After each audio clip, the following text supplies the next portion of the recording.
ਮਹਾਰਾਜ ਜੀ ਦਾ ਜਿਹੜਾ ਪੜ੍ਹਾਈ ਦਾ ਕੰਸੈਪਟ ਹੈ ਇਹ ਸਾਨੂੰ ਸਮਝਣਾ ਚਾਹੀਦਾ। ਪ੍ਰਿੰਸੀਪਲ ਸਤਬੀਰ ਸਿੰਘ ਕਹਿੰਦੇ ਨੇ ਵੀ ਜਿਨ੍ਹਾਂ ਬੰਦਿਆਂ ਨੂੰ ਗੁਰੂ ਨਾਨਕ ਸਾਹਿਬ ਮਹਾਰਾਜ ਦੀ ਪੱਟੀ ਬਾਣੀ ਸਮਝਣੀ ਨਾ ਆਉਂਦੀ ਉਹ ਪੜ੍ਹ ਕੇ ਵੀ ਰੋਣਗੇ। ਇਹ ਸਿੱਧੀ ਗੱਲ ਹੈ। ਪੜ੍ਹਾਈਆਂ ਥੋੜ੍ਹੀਆਂ ਨਹੀਂ ਨੇ ਸਾਡੀਆਂ ਅੱਜ ਕੱਲ੍ਹ। ਜੇ ਅਸੀਂ ਕਹੀਏ ਨਾ ਵੀ ਕਿੰਨੇ ਪੜ੍ਹੇ ਹਾਂ, ਅਤੇ ਸਾਡੇ ਬਾਬੇ ਜਿਹੜੇ ਵਿਚਾਰੇ ਸੀ ਅੱਜ ਤੋਂ ਮਤਲਬ ਜਿਹੜੇ 40-50 ਸਾਲ ਪਹਿਲਾਂ ਦੀ ਗੱਲ ਕਰ ਲਈਏ, ਉਹਨਾਂ ਕੋਲ ਤਾਂ ਡਿਗਰੀਆਂ ਹੈ ਹੀ ਨਹੀਂ ਸੀ ਵਿਚਾਰਿਆਂ ਕੋਲ। ਅਤੇ ਅੱਜ ਇਕੱਲੇ ਦੇ ਕੋਲ ਤੋਲ ਕੇ ਵੇਖ ਲਓ, ਤੋਲ ਕੇ ਵੀ ਜ਼ਿਆਦਾ ਡਿਗਰੀਆਂ ਨਿਕਲ ਆਉਣੀਆਂ ਨੇ। ਕਿੰਨੀਆਂ ਡਿਗਰੀਆਂ ਨੇ। ਅਤੇ ਅੱਜ ਵਾਲਿਆਂ ਦੀ ਫਰਸਟ੍ਰੇਸ਼ਨ ਵੇਖ ਲਓ ਅਤੇ ਉਹਨਾਂ 50 ਸਾਲ ਪਹਿਲਾਂ ਵਾਲਿਆਂ ਦੀ ਵੇਖ ਲਓ, ਅੱਧੀ ਵੀ ਨਹੀਂ ਹੋਵੇਗੀ ਉਹਨਾਂ ਦੀ ਜ਼ਿੰਦਗੀ ਦੇ ਵਿੱਚ। ਕਿਹੜੀ ਚੀਜ਼ ਦੇ ਵਿੱਚ ਅਸੀਂ ਅੱਗੇ ਨਿਕਲ ਗਏ ਉਹਨਾਂ ਦੇ ਨਾਲੋਂ? ਵੀ ਸਿਰਫ ਸਾਡੇ ਕੋਲ ਪੰਡ ਵੱਡੀ ਹੈ ਸਰਟੀਫਿਕੇਟਾਂ ਦੀ, ਇਹਦੇ ਤੋਂ ਵੱਧ ਕੀ ਹੈ ਸਾਡੇ ਕੋਲ ਉਹਨਾਂ ਦੇ ਨਾਲੋਂ?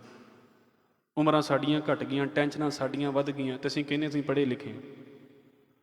ਗੁਰੂ ਨਾਨਕ ਸਾਹਿਬ ਸੱਚੇ ਪਾਤਸ਼ਾਹ ਜੀ ਇਸ ਗੱਲ ਦੇ ਨਾਲ ਮਾਫ਼ ਕਰਨਾ ਸਹਿਮਤ ਨਹੀਂ ਨੇ ਵੀ ਅਸੀਂ ਪੜ੍ਹ ਕੇ ਅਤੇ ਬਸ ਡਿਗਰੀਆਂ ਟੰਗੀ ਜਾਈਏ ਦੀਵਾਰਾਂ ਦੇ ਉੱਤੇ, ਅਤੇ ਜਾਂ ਪੜ੍ਹ ਕੇ ਅਤੇ ਅਸੀਂ ਮੈਮਰੀ ਫੁੱਲ ਕਰੀ ਜਾਈਏ। ਮਹਾਰਾਜ ਜੀ ਨੂੰ ਨਾ ਉਹ ਪਾਂਧਾ ਪੜ੍ਹਾ ਰਿਹਾ ਸੀ ਇੱਕ ਦਿਨ। ਸੱਚੇ ਪਾਤਸ਼ਾਹ ਪਹਿਲਾਂ ਤਾਂ ਪੜ੍ਹਦੇ ਰਹੇ ਆਮ ਬੱਚਿਆਂ ਦੇ ਵਾਂਗੂ, ਅਤੇ ਮਹਾਰਾਜ ਜੀ ਨੇ ਉਹਨੂੰ ਰੋਕ ਲਿਆ ਵੀ ਪਾਂਧਾ ਜੀ ਦੱਸੋ ਪੜ੍ਹਨਾ ਕਿਉਂ ਚਾਹੀਦਾ? ਹੁਣ ਟੀਚਰ ਇਹ ਤਾਂ ਦੱਸ ਦੇਣਾ ਵੀ ਪੜ੍ਹਨਾ ਕੀ ਚਾਹੀਦਾ ਹੈ, ਟੀਚਰ ਇਹ ਦੱਸੇ ਵੀ ਪੜ੍ਹਨਾ ਕਿਉਂ ਚਾਹੀਦਾ, ਫਿਰ ਤਾਂ ਗੱਲ ਹੀ ਬਦਲ ਜਾਵੇ ਨਾ। ਟੀਚਰ ਇਹ ਤਾਂ ਬਹੁਤ ਦੱਸਦੇ ਨੇ ਵੀ ਪੜ੍ਹਨਾ ਕੀ ਚਾਹੀਦਾ ਹੈ, ਆਹ ਤੁਹਾਡਾ ਸਿਲੇਬਸ ਹੈ ਇਹ ਪੜ੍ਹੋ, ਅਤੇ ਬੱਚਿਆਂ ਨੂੰ ਵੇਖੋ ਇੰਨਾ ਯਕੀਨ ਜੇ ਟੀਚਰ ਕਿਤੇ ਗਲਤ ਪੜ੍ਹਾ ਦੇਵੇ ਨਾ ਅਤੇ ਮਾਂ ਪਿਓ ਕਹੇ ਨਾ ਵੀ ਤੇਰੇ ਟੀਚਰ ਨੂੰ ਭੁਲੇਖਾ ਲੱਗਾ, ਬੱਚਾ ਕਹਿੰਦਾ ਨਹੀਂ ਟੀਚਰ ਨਹੀਂ ਗਲਤ ਹੋ ਸਕਦਾ, ਤੁਸੀਂ ਗਲਤ ਹੋ ਸਕਦੇ ਜੀ, ਮੇਰਾ ਟੀਚਰ ਨਹੀਂ ਗਲਤ ਪੜ੍ਹਾਉਂਦਾ। ਇਮਾਨਦਾਰੀ ਦੇ ਨਾਲ ਮੈਂ ਜਿਨ੍ਹਾਂ ਦੇ ਕੋਲੋਂ ਪੜ੍ਹਿਆ ਮੈਂ ਸਾਰਿਆਂ ਨੂੰ ਨਮਸਕਾਰ ਕਰਕੇ ਕਹਿੰਦਾ ਹਾਂ, ਉਹਨਾਂ ਦੇ ਕਰਕੇ ਇੱਥੇ ਬੈਠੇ ਹਾਂ, ਉਹਨਾਂ ਦਾ ਰੋਲ ਬਹੁਤ ਹੈ ਇਹਦੇ ਵਿੱਚ। ਪਰ ਕਿੰਨੇ ਕੁ ਟੀਚਰ ਨੇ ਜਿਹੜੇ ਇਹ ਦੱਸਦੇ ਨੇ ਵੀ ਕਿਉਂ ਪੜ੍ਹਨਾ ਚਾਹੀਦਾ ਜ਼ਿੰਦਗੀ ਦੇ ਵਿੱਚ?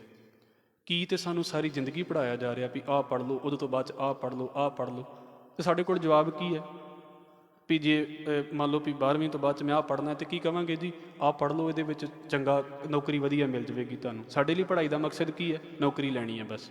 ਇਹਦਾ ਮਤਲਬ ਹੈ ਜਿਨ੍ਹਾਂ ਨੂੰ ਪੜ੍ਹ ਕੇ ਨੌਕਰੀ ਨਹੀਂ ਮਿਲੀ ਉਹਨਾਂ ਦੀ ਪੜ੍ਹਾਈ ਖੂਹ 'ਚ ਪੈ ਗਈ ਹੈ। ਸਾਡੇ ਲਈ ਤਾਂ ਫਿਰ ਇਹੋ ਹੀ ਸੋਚ ਹੈ ਵੀ ਜੇ ਪੜ੍ਹ ਲਿਖ ਕੇ ਬੰਦੇ ਨੂੰ ਨੌਕਰੀ ਨਹੀਂ ਮਿਲੀ ਅਤੇ ਉਹ ਬੰਦਾ ਬੇਕਾਰ ਹੈ ਜ਼ਿੰਦਗੀ ਦੇ ਵਿੱਚ। ਕਿਉਂਕਿ ਇਸੀ ਪੜ੍ਹਾਈ ਇਸ ਕਰਕੇ ਕੀਤੀ ਜਾਂਦੀ ਹੈ ਵੀ ਉਹ ਜਿੱਦਾਂ ATM ਮਸ਼ੀਨਾਂ ਹੁੰਦੀਆਂ ਨੇ ਇੱਦਾਂ ਮਸ਼ੀਨਾਂ ਤਿਆਰ ਹੋਣ ਵੀ ਇਹ ਮਸ਼ੀਨ ਮਹੀਨੇ ਦਾ 50,000 ਬਾਹਰ ਕੱਢਦੀ ਹੈ, ਇਹ ਮਸ਼ੀਨ ਮਹੀਨੇ ਦਾ 60,000 ਬਾਹਰ ਕੱਢਦੀ ਹੈ, ਅਤੇ ਜੇ ਠੱਗੀਆਂ ਜ਼ਿਆਦਾ ਹੁੰਦੀਆਂ ਨੇ ਅਤੇ ਜਿਹੜੀਆਂ ਮਹੀਨੇ ਦਾ 2-2.5 ਲੱਖ ਵੀ ਬਾਹਰ ਕੱਢ ਦਿੰਦੀ ਹੈ। ਹੋਰ ਥੋੜ੍ਹੀ ਜਿਹੀ ਮਿਹਨਤ ਜ਼ਿਆਦਾ ਕੀਤੀ ਹੈ ਅਤੇ ਮਹੀਨੇ ਦਾ 4-5 ਲੱਖ ਵੀ ਬਾਹਰ ਕੱਢ ਸਕਦੀ ਹੈ। ਬੰਦਾ ਕੀ ਹੈ ਸਾਡੇ ਲਈ? ਪੈਸੇ ਕਮਾਉਣ ਵਾਲੀ ਮਸ਼ੀਨ ਹੋ ਗਈ ਨਾ ਵੀ ਇਹ ਕਿੰਨੇ ਕੁ ਆਊਟਪੁੱਟ ਆਉਂਦੀ ਹੈ ਜੀ ਮਹੀਨੇ ਦੇ ਵਿੱਚ ਇਹਦੇ ਅੰਦਰੋਂ। ਇਸੇ ਕਰਕੇ ਪੜ੍ਹਾਈਆਂ ਸਾਡੀਆਂ ਕੀਤੀਆਂ ਜਾ ਰਹੀਆਂ ਨੇ। ਹੋਰ ਕਿਸੇ ਨੂੰ ਇੱਦਾਂ ਥੋੜ੍ਹਾ ਹੋਇਆ ਪਿਆ ਵੀ ਇੰਨੀ ਟੈਨਸ਼ਨ ਲੱਗੀ ਪਈ ਆ ਵੀ ਆਹ ਵੀ ਪੜ੍ਹ ਲਓ, ਆਹ ਵੀ ਪੜ੍ਹ ਲਓ, ਪਤਾ ਵੀ ਪਿੱਛੇ ਰਹਿ ਗਏ ਅਤੇ ਕਮਾਇਆ ਨਹੀਂ ਜਾਣਾ। ਸਤਿਗੁਰੂ ਨੇ ਪੁੱਛ ਲਿਆ ਵੀ ਕਿਉਂ ਪੜ੍ਹਾਇਆ ਜਾਂਦਾ? ਅਤੇ ਪਾਂਧਾ ਕਹਿੰਦਾ ਵੀ ਜੇ ਪੜ੍ਹ ਲਈਏ ਨਾ ਅਤੇ ਬੰਦਾ ਰੋਟੀ ਸੌਖੀ ਖਾ ਲੈਂਦਾ। ਇਹ ਸਿੱਧੀਆਂ ਗੱਲਾਂ ਨੇ, ਕੋਈ ਔਖੀਆਂ ਗੱਲਾਂ ਨਹੀਂ ਨੇ। ਸਾਡੀਆਂ ਪੜ੍ਹਾਈਆਂ ਦੇ ਮਕਸਦ ਇਹੋ ਹੀ ਨੇ, ਜੇ ਪੜ੍ਹ ਲਏ ਤਾਂ ਬੰਦਾ ਰੋਟੀ ਸੌਖੀ ਖਾ ਲੈਂਦਾ। ਅਤੇ ਮਹਾਰਾਜ ਕਹਿੰਦੇ ਜਿੰਨਾ ਕੁ ਮੇਰੇ ਮਾਂ ਪਿਓ ਨੇ ਕਮਾਇਆ ਨਾ ਅਤੇ ਇੰਨਾ ਕੁ ਕਮਾ ਲਿਆ ਹੈ ਵੀ ਜੇ ਮੈਂ ਕੁਝ ਵੀ ਨਾ ਕਰਾਂ, ਸਾਰੀ ਜ਼ਿੰਦਗੀ ਬੈਠਾ ਰਹਾਂ ਤਾਂ ਮੈਂ ਤਾਂ ਵੀ ਆਰਾਮ ਦੇ ਨਾਲ ਖਾ ਲਵਾਂਗਾ। ਬਾਬਾ ਘਰੋਂ ਗਰੀਬ ਨਹੀਂ ਸੀ। ਗੁਰੂ ਨਾਨਕ ਸਾਹਿਬ ਦੇ ਘਰ ਦੇ ਵਿੱਚ ਨੌਕਰ ਕੰਮ ਕਰਦੇ ਸੀ। ਤੁਸੀਂ ਸੋਚੋ ਵੀ ਜਿਨ੍ਹਾਂ ਦੇ ਘਰਾਂ 'ਚ ਨੌਕਰ ਕੰਮ ਕਰਦੇ ਨੇ ਉਹ ਕਿੰਨਾ ਕਮਾ ਲੈਂਦੇ ਹੋਣਗੇ ਵੀ ਨੌਕਰਾਂ ਜੋਗਾ ਵੀ ਤਾਂ ਕੱਢਣਾ ਪੈਂਦਾ। ਸੱਚੇ ਪਾਤਸ਼ਾਹ ਕਹਿੰਦੇ ਵੀ ਜੇ ਪੜ੍ਹਾਈ ਦਾ ਮਕਸਦ ਸਿਰਫ ਇਕੱਲੀ ਕਮਾਈ ਹੈ ਨਾ ਅਤੇ ਮੇਰੇ ਮਾਂ ਪਿਓ ਨੇ ਇੰਨਾ ਕਮਾ ਲਿਆ ਵੀ ਮੈਂ ਆਰਾਮ ਦੇ ਨਾਲ। ਅਤੇ ਉਹ ਇਹ ਵੀ ਹੋ ਸਕਦਾ ਵੀ ਬਾਬੇ ਦੇ ਪਿਤਾ ਦਾ ਭਰਾਵਾਂ ਵਰਗਾ ਪਿਆਰ ਸੀ ਰਾਏ ਬੁਲਾਰ ਦੇ ਨਾਲ, ਕੁਝ ਵੀ ਨਾ ਹੁੰਦਾ ਅਤੇ ਬਾਬੇ ਨੇ ਉੱਦਾਂ ਹੀ ਸਾਰੀ ਜ਼ਿੰਦਗੀ ਰੋਟੀ ਖਾ ਜਾਣੀ ਸੀ, ਉੱਥੋਂ ਕੋਈ ਫਰਕ ਨਹੀਂ ਸੀ ਪੈਂਦਾ।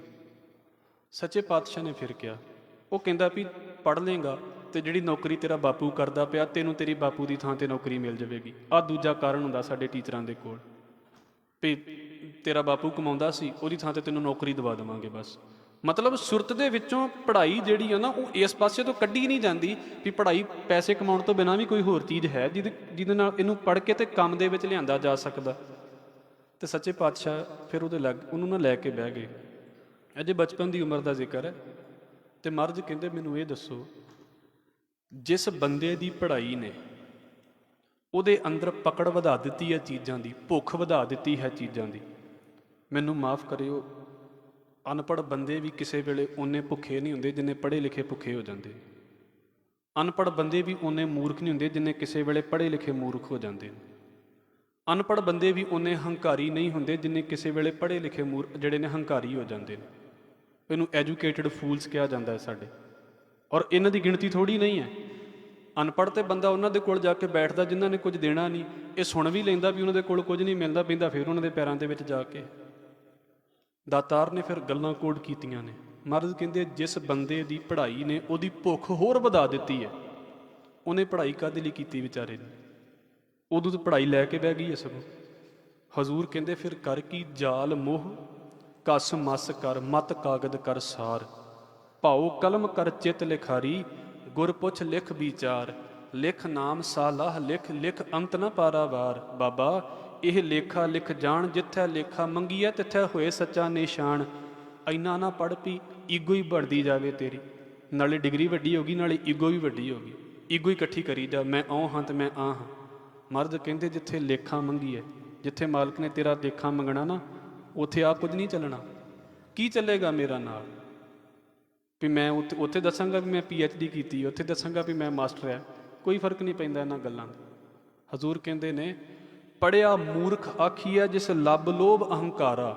ਜੇ ਪੜ੍ਹੇ ਲਿਖੇ ਬੰਦੇ ਦਾ ਲੋਭ ਨਹੀਂ ਸ਼ਾਂਤ ਹੋਇਆ, ਪੜ੍ਹੇ ਲਿਖੇ ਬੰਦੇ ਦਾ ਹੰਕਾਰ ਸ਼ਾਂਤ ਨਹੀਂ ਹੋਇਆ, ਤੇ ਜਿੰਨੇ ਪੜ੍ਹੇ ਲਿਖੇ ਹੰਕਾਰੀ ਨੇ, ਅਨਪੜ੍ਹ ਥੋੜ੍ਹਾ ਉਹਨੇ ਹੰਕਾਰੀ ਨੇ। ਤੁਸੀਂ ਵੇਖ ਲਓ, ਨਾਲੇ ਬੰਦੇ ਦੀ ਪੋਸਟ ਵੱਡੀ ਹੋਈ ਜਾਂਦੀ, ਨਾਲੇ ਪੰਡ ਸਿਰ ਦੇ ਉੱਤੇ ਹੰਕਾਰ ਦੀ ਵੱਡੀ ਹੋਈ ਜਾਂਦੀ, ਉਹਦੀ ਬੋਲੀ ਬਦਲੀ ਜਾਂਦੀ ਉੱਥੇ ਪਹੁੰਚਦੇ। ਪੜ੍ਹਿਆ ਮੂਰਖ ਆਖੀਐ ਜਿਸ ਲੱਭ ਲੋਭ ਅਹੰਕਾਰਾ। ਜਿਹਨੂੰ ਇਹ ਚੀਜ਼ਾਂ ਨੇ ਮਹਾਰਾਜ ਕਹਿੰਦੇ ਉਹ ਪੜ੍ਹਿਆ ਵੀ ਮੂਰਖ ਹੈ। ਸੱਚੇ ਪਾਤਸ਼ਾਹ ਕਹਿੰਦੇ ਪਾਂਧਾ ਜੀ ਕੀ ਕਿਉਂ ਪੜ੍ਹਾਉਂਦੇ ਜੇ?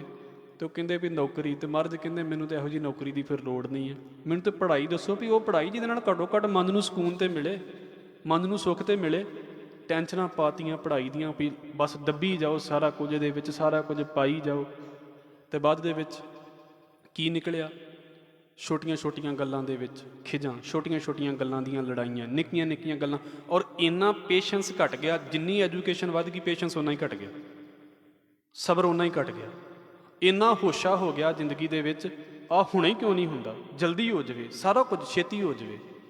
ਇੰਨੀ ਜ਼ਿਆਦਾ ਕਾਹਲੀ ਪਾ ਦਿੱਤੀ ਸਾਡੇ ਉੱਤੇ। ਇਹ ਇੱਦਾਂ ਦੀ ਚੀਜ਼ ਹੋ ਗਈ ਵੀ ਜਿਹੜੀ ਚੀਜ਼ ਨੇ ਸਾਡੇ ਘਰ ਦੇ ਵਿੱਚ ਸਾਡਾ ਕੁਝ ਬਣਾਉਣਾ ਸੀ, ਉਹਨੇ ਸਾਨੂੰ ਖਤਮ ਕਰਕੇ ਰੱਖ ਦਿੱਤਾ। ਦੋਵੇਂ ਪਾਸੇ ਨੇ। ਐਜੂਕੇਸ਼ਨ ਨੂੰ ਮਹਾਰਾਜ ਕੰਡੈਮ ਨਹੀਂ ਕਰਦੇ, ਪਰ ਜੇ ਇਹਦਾ ਕੋਈ ਫਾਇਦਾ ਨਹੀਂ ਹੋ ਰਿਹਾ, ਸਾਨੂੰ ਸਾੜਦੀ ਪਈ ਹੈ, ਤੇ ਫਿਰ ਮਹਾਰਾਜ ਕਹਿੰਦੇ ਵੀ ਅਨਪੜ੍ਹ ਚੰਗੇ ਨੇ ਕਿਤੇ ਇਹਦੇ ਨਾਲ। ਮਹਾਰਾਜ ਜੀ ਨੇ ਪੜ੍ਹਾਈ ਦਾ ਇਹ ਪਾਸਾ ਰੱਖਿਆ। ਤੇ ਇੱਕ ਬੇਨਤੀ ਕਰਦੇ ਵਾਂ, ਇਹ ਨਹੀਂ ਸੀ ਵੀ ਸੱਚੇ ਪਾਤਸ਼ਾਹ ਨੂੰ ਪੜ੍ਹਨਾ ਨਹੀਂ ਸੀ ਆਉਂਦਾ। ਭਾਈ ਸੰਤੋਖ ਸਿੰਘ ਕਹਿੰਦੇ ਨੇ ਗੁਰੂ ਨਾਨਕ ਸਾਹਿਬ ਸੱਚੇ ਪਾਤਸ਼ਾਹ ਜੀ ਜਦੋਂ ਮੁੱਲਾਂ ਦੇ ਕੋਲ ਪੜ੍ਹਨ ਬੈਠੇ ਸੀ ਨਾ, ਸੀ ਹਰਫੀ, ਜਿੱਦਾਂ ਇੰਗਲਿਸ਼ ਦੇ ਵਿੱਚ ਅਲਫਾਬੈਟਸ ਹੁੰਦੇ ਨੇ, ਉੱਦਾਂ ਸੀ ਹਰਫੀ ਹੁੰਦੀ ਹੈ, 30 ਅੱਖਰ ਹੁੰਦੇ ਨੇ ਫਾਰਸੀ ਬੋਲੀ ਦੇ। ਉਹ ਮਹਾਰਾਜ ਨੂੰ ਪੜ੍ਹਾਉਂਦਾ ਸੀ ਤੇ ਮਹਾਰਾਜ ਉਸੇ ਵੇਲੇ ਸੁਣਾ ਦਿੰਦੇ ਹੁੰਦੇ ਸੀ। ਕਿੰਨੇ ਕੁ ਬੱਚੇ ਹੁੰਦੇ ਨੇ ਜਿਹੜੇ ਸਕੂਲੀ ਉਸੇ ਵੇਲੇ ਦੱਸ ਦਿੰਦੇ ਨੇ, ਮਹਾਰਾਜ ਉਸੇ ਵੇਲੇ ਦੱਸ ਦਿੰਦੇ ਹੁੰਦੇ ਸੀ। ਕਹਿੰਦੇ ਵੀ ਮੁੱਲਾਂ ਕੇ ਕਹਿਣ ਮੈਂ ਦੇਰ ਕਸ਼ ਲਾਗੈ ਮਾਨੋ, ਨਾਨਕ ਕੀ ਰਸਨਾ ਮੈਂ ਦੇਰ ਹੋ ਨਾ ਪਾਈ ਹੈ। ਸੱਚੇ ਪਾਤਸ਼ਾਹ ਨੂੰ ਉਸੇ ਵੇਲੇ ਸੁਣਾ ਦਿੰਦਾ ਵੀ ਦੇਰ ਵੀ ਨਹੀਂ ਲੱਗਦੀ। ਇਹ ਪਕੜ ਹੈ ਗੁਰੂ ਨਾਨਕ ਸਾਹਿਬ ਮਹਾਰਾਜ ਦੀ। ਅਸੀਂ ਕਹੀਏ ਵੀ ਪੜ੍ਹਾਈ ਇਸ ਕਰਕੇ ਰੱਦ ਕਰ ਦਿੱਤੀ ਮਹਾਰਾਜ ਨੇ, ਵੀ ਮਹਾਰਾਜ ਸ਼ਾਇਦ ਆਪ ਨਹੀਂ ਸੀ ਪੜ੍ਹੇ। ਮਹਾਰਾਜ ਦੇ ਲਾਗੇ ਬੰਨੇ ਕੋਈ ਇਹੋ ਜਿਹਾ ਵਿਦਵਾਨ ਬੰਦਾ ਨਹੀਂ ਸੀ ਬਚਪਨ ਦੇ ਵਿੱਚ ਵੀ ਜਿਹੋ ਜਿਹਾ ਸੱਚੇ ਪਾਤਸ਼ਾਹ ਗੁਰੂ ਨਾਨਕ ਸਾਹਿਬ ਆਪ ਸੀ। ਇਸ ਕਰਕੇ ਪਰ ਪੜ੍ਹਾਈ ਦਾ ਪਰਪਸ ਇੱਦਾਂ ਦਾ ਨਹੀਂ ਜਿੱਦਾਂ ਦਾ ਅੱਜ ਕੱਲ੍ਹ ਹੋ ਗਿਆ ਸਾਡੇ ਸਾਹਮਣੇ, ਵੀ ਬਸ ਦੱਬੀ ਜਾਓ ਤੇ ਬਸ ਨੌਕਰੀ ਕਰੋ। ਜੇ ਨੌਕਰੀ ਨਹੀਂ ਮਿਲਦੀ ਤੇ ਪੜ੍ਹਾਈ ਬੇਕਾਰ ਚਲੀ ਗਈ। ਇਹ ਕਿੱਦਾਂ ਦੀ ਪੜ੍ਹਾਈ ਹੋਵੇਗੀ?